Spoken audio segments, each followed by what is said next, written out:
Hello, ghouls and gals, and thanks for tuning in. My name is Annie, and I like to take on different sewing projects.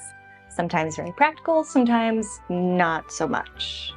Today is kind of a part 2, so if you want to see how I make the structural undergarments, which is here, go ahead and click the link above. I'm ridiculously excited to share with you today's project. I decided to go big since it's a few days out from Halloween, so I decided to recreate this costume.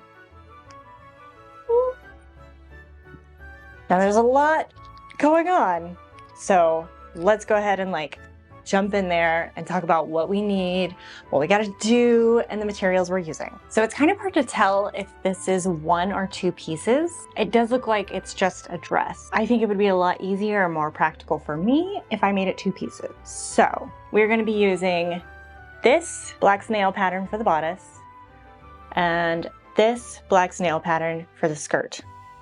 I'll post their links in the description below. I guess we'll start at the top and go down. This hat is giving dunce vibes. So I don't think I'm gonna make the hat, or if I do make the hat, I might make it more of a witch hat, more like this. Okay, now this collar is kind of a lot. It's very dramatic. I think what I'm going to end up doing for that is getting just some thick wire and kind of shaping it in the way I need, and then taking my fabric and kind of zhuzhing it on. But this is really a figure it out as you go type of collar situation. So now we have these very dramatic, not quite sleeves, more like arm capes. That I have this fabric for. We also have this cord that she stole from her drapes, which I have right here. I just ordered one. And then we have all these appliques, and goodness, are there a lot of them. I'm gonna be honest with you guys. I did not want to make these. I was trying very hard to not make these, and I was just gonna order them. So I'm gonna make them. The original plan was to hand sew sequins onto felt, but that just, nobody's got time for that. I don't have time for that. I don't have the patience or the time for that. So my solution is this nice spool of gold sequins on a string. I will cut out the shapes that I need on felt and then glue this on. It'll work. And we also have 3 shapes going on. So we got these little crescent moons. We have these little stars. That is not a star. Let's try that again. Stars. And then we have these snake looking things, kind of like that. Anyways, we got these little snakes. So we're gonna have to make just an enormous amount of these things. And last but not least, the material for the bodice and the skirt. I feel like I could take some liberties since it's in black and white with the color. So I have got this amazing taffeta right here. Now this is just a polyester taffeta. It was very cheap, but look at this coloring. Oh my God, can you see it? Oh God, you can see it. It's got green woven this way, and then it's got purple woven the other way. So one way it looks green, and then you move it and it looks purple, and oh my God, is it stunning. When I ordered this, the description said it was dark green, but the photos made it look blue. I would have been happy with either. I just thought the price was really good, so I was just I'll just go ahead and order it and see what comes in. I'll be happy if it's green, but if it's blue, I'll still be fine. And then this came in. I could not be more ecstatic. Look at it. Oh my God. I got 11 yards, which is a little bit more than what I need. And I'm really hoping I have enough to make something else out of this, because it's gorgeous. It's so pretty. Okay, enough of that. Order of construction. We need to start with the bodice because we're gonna have to make a mock-up of that. I'm not gonna make a mock-up of the skirt. I don't think I need to. I hope that does not come back to haunt me. And I guess if it does, you're gonna see some little foreshadowing bubbles pop up. Okay, so first we're gonna make the bodice. We gotta make a mock-up of that. We're gonna start there. Then we're gonna make the skirt and then all the other small detail, the sleeves, the collar, maybe the hat. And I'll probably be working on all these appliques like every day for the rest of my life. Okay, so let's get this pattern together and start with the mock-up. The next day, Went ahead and did a couple of things. I've made stencils for all the shapes, for all the appliques. So I'm gonna cut just a bunch out on this felt and then start gluing that sequence on. I've also gone ahead and made like a really rough mock-up. I have taped the boning in because could not be bothered to make boning channels. I just use these zip ties for boning because it's very inexpensive. And I bought a whole bunch of them when I first bought them, so I still have a lot left over. Let's go ahead and change into the proper undergarments and try this on. Perfect. Let's see how this looks. So this is going to fit and close with hook and eyes. Maybe I should put a zipper in here. So this actually fits dang near perfect. I think the only thing I'm going to do to the pattern is bring the neckline down just a little bit more because it's going to have that frill at the top. This has a little bit of flare in the back to fit over the bustle.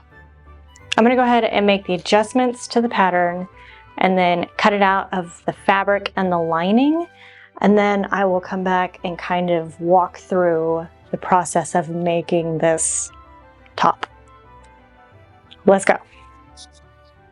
2 hours later. So I have here my fabric plus my lining fabric, which is a bed sheet that we used last video for the bottom of the petticoat. So I'm going to cut each piece out one at a time with the lining and the fabric.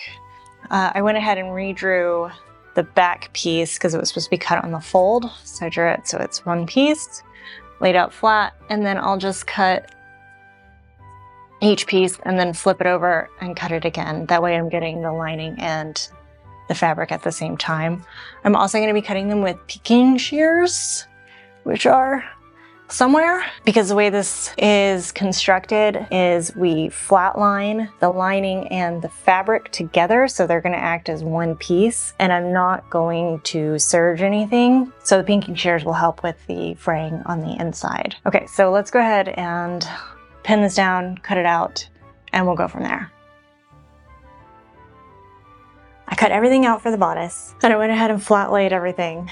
So now I can work with them as one piece. Let me tell you something. I hate pinning, I hate basting, and I hate flatlining. You're telling me I have to sew a thing before I can sew the thing. Ridiculous. Anyways, I do them because you're supposed to. Whatever. I also have a buttload of appliques that I have made. Those stupid snake.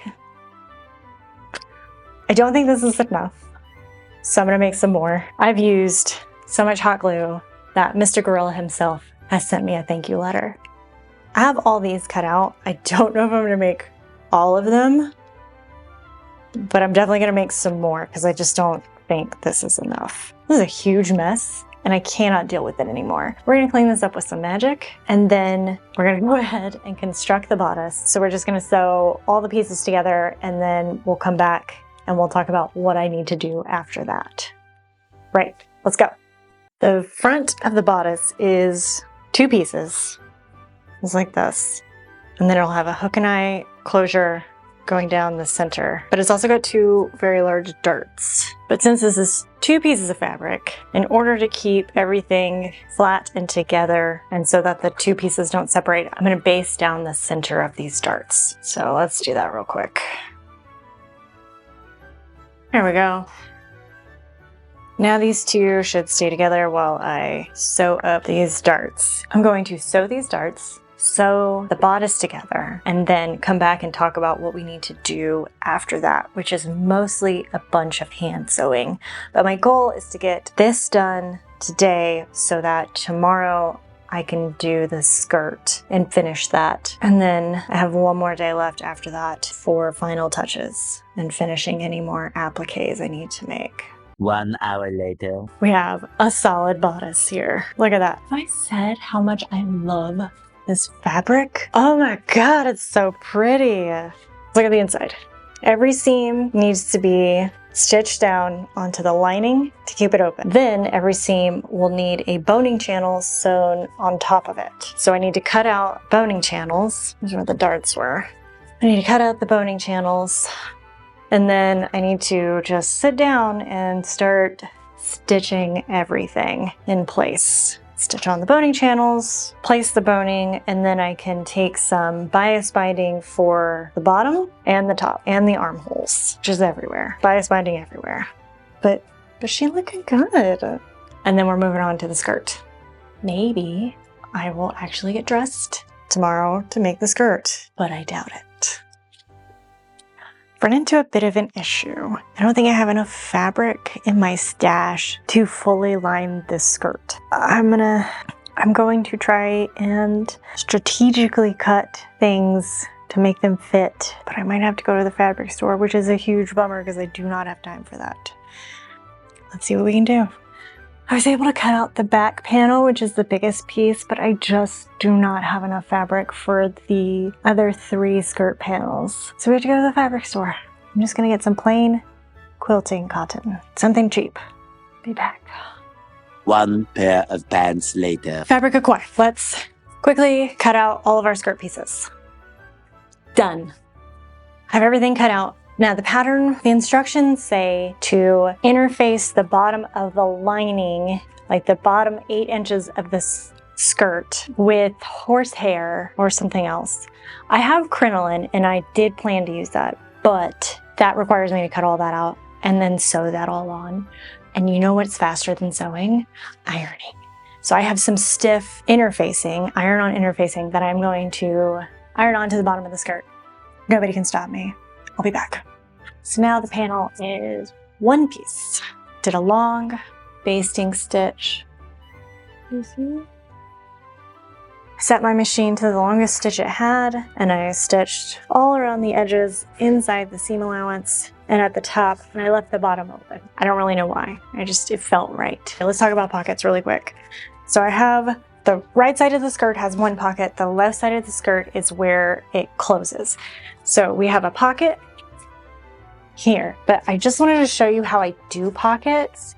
I always take a little bit of twill tape and attach it to the pocket here and to the waistband. This will keep it from like sagging or like flipping around. I got this from, I probably burned it at Banner. So yeah, I just wanted to show you that. Good tip. We have the front and side panels of the skirt put together. Now we need to do the back. I went ahead and sewed all the seams and then clipped them with the pinking shears and then ironed everything open. So we're nice and tidy on the inside. But now we need to cartridge pleat the back of the skirt. So let's get on that. Okay, should have 2 rows of stitching like this, parallel. So now we're gonna pull the ends, gather up 32 inches of fabric into 3. Now I should just be able to like pull these and it like fold up like a, what are those things that do this? I don't have time for those. The thing that goes like this. You're at like 7. I don't think I can make this any smaller. Okay, I got it down to about 5 inches and I don't think I can make it any smaller. Look how lovely it looks.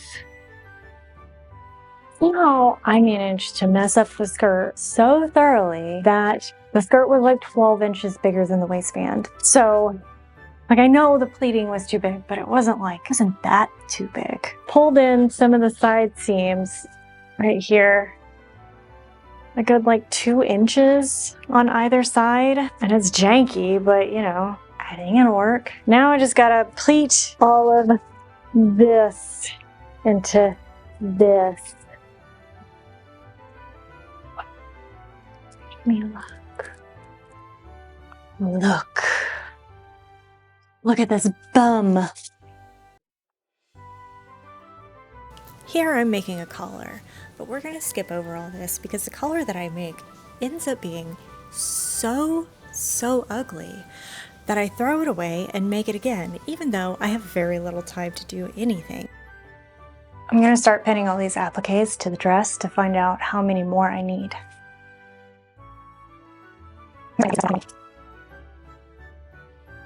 Okay, so I still need a few more appliques because the back of the dress doesn't have a lot, and I haven't put any on the bodice yet, so that's what I'm going to be doing. Okay, you guys, it is nighttime, and tomorrow is the reveal. I've got to get to work. We're going to make more appliques. We're going to put the appliques on the dress and the blouse. We're going to attach the sleeves, the little sleeve capes, and bind the top and the bottom, put the lace on the top of the bodice, attach the collar, and if I have time, make a hat. But that's low priority. I guess it's reveal time. I've decided to completely scrap this collar because, let's face it, it's garbage.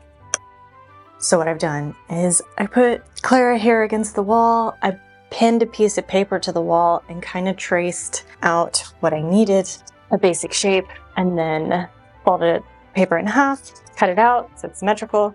Now I have this. We're going to cut this out, the fashion fabric, and then I'm going to cut it out of the lining, interface one of those, sew it together, and possibly also put the wire in there. I think it needs the wire. I'm going to do that.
Wrap-up time. Overall, I give this like a 7 or 8 out of 10. For the most part, I'm pretty happy with how it came out. I did intend to stitch all the appliques down so that I could take them off later and repurpose this for something else, but I didn't have a lot of time, and I got impatient, so they're just hot glued on.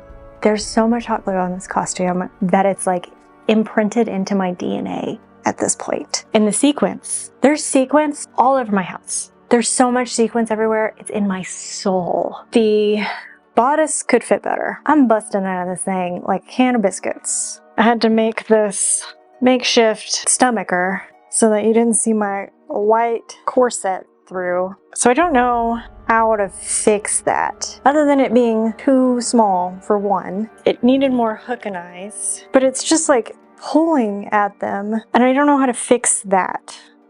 I'm so glad I remade this collar because the other one is so bad. It is so bad. This one turned out really cute. Yeah, I think other than the bodice not fitting right, I'm happy with it. There were so many mosquitoes outside and one bit my ear, like my earlobe. It's so itchy. I love this fabric. I love this fabric so much. Oh, my hat. I ended up making my hat too small again. I think I like the cone part, but I should have made the brim wider. So I think for me, when I make hats, I just need to make them at least 1.5 times bigger than what I think I need, just right off the bat. It was so humid at the graveyard. My hair just like fell. I mean, it is like, It's garbage. It's so much. There's literally 872 pins holding this hairdo up, and they still couldn't help it. Too humid. All right, that's it, you guys. I hope you enjoyed it. I feel like this video is probably really chaotic. I tried to film as much of the process as I could because I've had a couple people ask me to show more of how I'm doing things. So I'm trying to oblige. If you like my video, feel free to subscribe. I upload every other week and I make tiny hats. Look at me. Right here. Here. Don't look at the cats. What am I doing? What am I saying? I can't get to my camera. Ugh. This is chaotic.